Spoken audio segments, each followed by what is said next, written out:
horta waad mahadsantihiin annaka alxamdulilah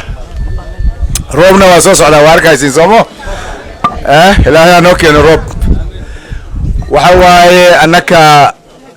team jarigaad maqasheen waa kan horta jarigii la sheegay oo aawe muxuu imaan waay waa naga soo daahay raalli ahaada waa run waa idinka soo daahay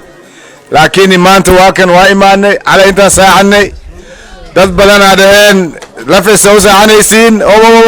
soo idin dad maaha naftayna miya tin ka maxan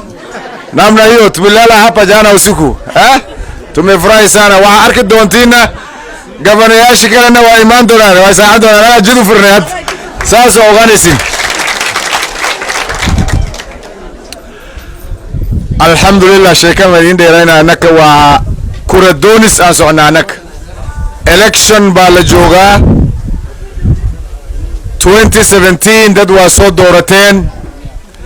dadkaas 5 sana ay soo maamuleen maamulkoodna waa aragteen annaka waxaan se u aragnay dadkaas dulma inay dadka ku haystaan maamul xumada oo meesha lagu haya countiga Mandera dhammaan qofka inta joog wuxuu u maleynay in taagaab wax la geey kuwii taagaab joog wuxuu u maleynaa in lafe wax la geey ma iska war haysiin annaka mooyaalaan ka soo bilaabnay safartain 100 iyo meel 100 ku dhow aan istaagnay oo dad degan tuulayaasha kulli waan istaagnay oo dad aan la hadalnay wax ay sheegaan waa un isku mid biya ma haysano isbitaal ma jiro school fees waxna siinaa basari ma helin wax badan oo isku mid un baa la sheegay meel walba soo horta ajendaga ugu horeyso oo aan wadna teamkan Jubilee waxaan rabnaa countigan independence inaan u keenaan rabnaa countigan maamul xun baa lagu wadaa lacagtii loo soo talagalay in dadka loo shaqayn lahaa Mandera ma soo dhaafayso guryaha lagu dhisaa gurisaan oo weyn la dhisaa isbitaal baa la leeyahay laakiin hadaad gasho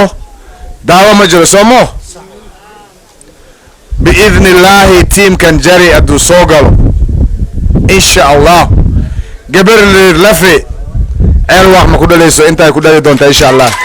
saas waa inoo ogaatiin insha allah lacagtaas waa guryahan baa lagu dhisaa waad aragteen hal guri oo county headquarters la leeyahay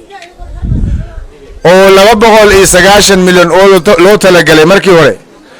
hadda gurigaas qarameed waxa socdaa 1 bilyan iyo 400 milyan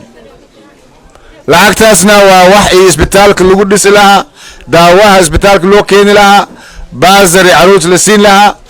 waxyaalahaas kulli laga rabay lacagtaas laakiin guryaha lagu dhisay sababtaas horta dhibaatada inay haysato lacag meel oo priority ahaan ayaa la geeyaa insha Allah annaka ajendadaayni waxa oo isbedel aan wadna way farabadan yihiin waxa kamid yahay isbitaalka daawaha la keeno isbitaalka ceelwaaq iyo lafe iyo baanasa iyo taakaba kulli daawa in la keeno oo yani isbitaal yani la dhehaynin magac baa lagu qoray laakiin daawo aan jirin taas waan bedelaynaa tii labaad waxa waay Kenyadan wadankan waxa la isku shiindeynayaa waxa waay education aruurtaadi school haduu dhigan karin oo basari ay qabin oo school laga soo fiijina anak naftayni aabahayna wuxuu qabi jiray konton neef oo loo igeli waxas akhrisun baa meeshana soo gaarsay alxamdulilah waxaan rabnaa opportunity-gaas akhriska aan ka faa'iidaysanay anak wiilishan iyo gabdhahayna yar inay ka faa'iidaystaan aan rabnaa anakna insha Allah programkaasna waxa waay basari qof walba ha helo basari hadda oo 60 milyan iyo 80 milyan la leeyahay mar walba oo inta soo gaaraynin insha Allah teamkan hadaan soo galno waxaan ka dhigi rabnaa 500 milyan oo basari kaliya ka dhigi rabnaa basari kaliya lacagtaas wiil iyo gabar walba kulli way deeqi waana ka soo heri qofka helena wax oo sirsir oo la qarina ma aha notice board lagu soo dejin doonaa meeqa qof hele oo reer lafe reer ceelwaaq reer Ramo Dintu yaa helin waa la ogaan doonaa waxaan oo ala isgaranaysiin ala reer Nairobi ay isgaranaysiin anagna reer Nairobi maba ka soo baxi lahayn waa idin shaqayn rabnaa intaan isla shaqayna oo problemka oo meesha wadankan county-gan lagu hay aan bedeli rabnaa sheekada waxyaalaha waan sheegay shalay barsada ku imaadeen waan maqasheen alxamdulillah annaka hadda election 40 beri ka hore waxa waaye teamkan Jerry waa team dadka reer siyaasad ma ugu jiraan ani siyaasad maanta igu horeysa beenna ma sheegayno dadkana ma qayaanayno wasiirana 10 sana wasiirkana 47 counties ayo program kiisu ay wadaan hadda hal county aan ku soo noqday maamulkoodu waan fahmi waan garanaa experience waan ku leenahay team aan la socdaana waa team oo siyaasad miaho waa team oo shaqayn rabaan professionals oo kamid yahay deputy governor Abay Daahir Arab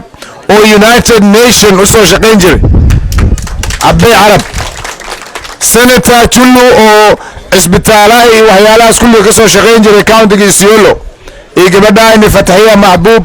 oo hadii la hadashay oo idna ay leedahay experience oo finance iyo waxyaalahaas waxaan rabnaa kurihiina fiirsada dad saddex qof oo garaa taagan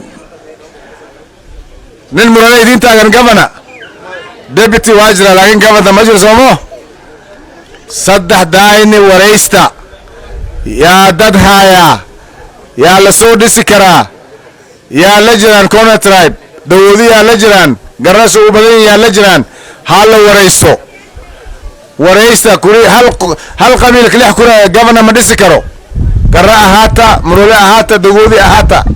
waxun baa isku shubtaa waraaba idinidik anak waraaba kamid waraab samo xirsi aan xirsi kan ku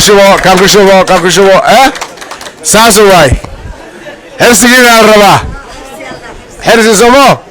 xirsigiina aan rabnaa waxaad yeelaysiin gabdhahayni wiilashayni programka youth iyo gabdhaha women programkana agenda-gaani wuu ku jiraa contract oo gabdhaha helaynin insha Allah 30% oo contract youth iyo women ala siin doonaa insha Allah counting 30% weytaan waxaan rabnaa dawladdan inay qabto wajiga reer Mandera kulli dadkii MPyaasha la soo doorto MP ahaata MCA ahaata oo meeshan ku tartamihayaan kuwaas kulli waa wiilishayni idinkaa jirtaa kan doorta kan dhaafa ma idin dhahayani kii aad soo doorateen aan la shaqayn doonaa laakiin governorka saddexdaas qof oo garaha wareysta say ku yihiin experience-ka koodi intay ka imaadeen maxay soo sameeyeen maxay hagaajiyeen maxaa halleeyeen soo saas ma Ali Roba iyo group kuus ayagaaba iska halleeyeen somo warkood kuwaas waa la fiijina somo kuwaas sheekadooda xag saar hort xag naga dhig kan soo hele Moses Ali Roba jannae adaal garanaynin idik Ali Roba jannae waxaad yeelaysiin si fiican fiirsada si fiican hala ilaaliyo yaa waay dadkan maxay yihiin corruption historygooda hala fiiriyo saas waa inaad si fiican ka fiirsatiin odayaashaan la hadle maanta subaxan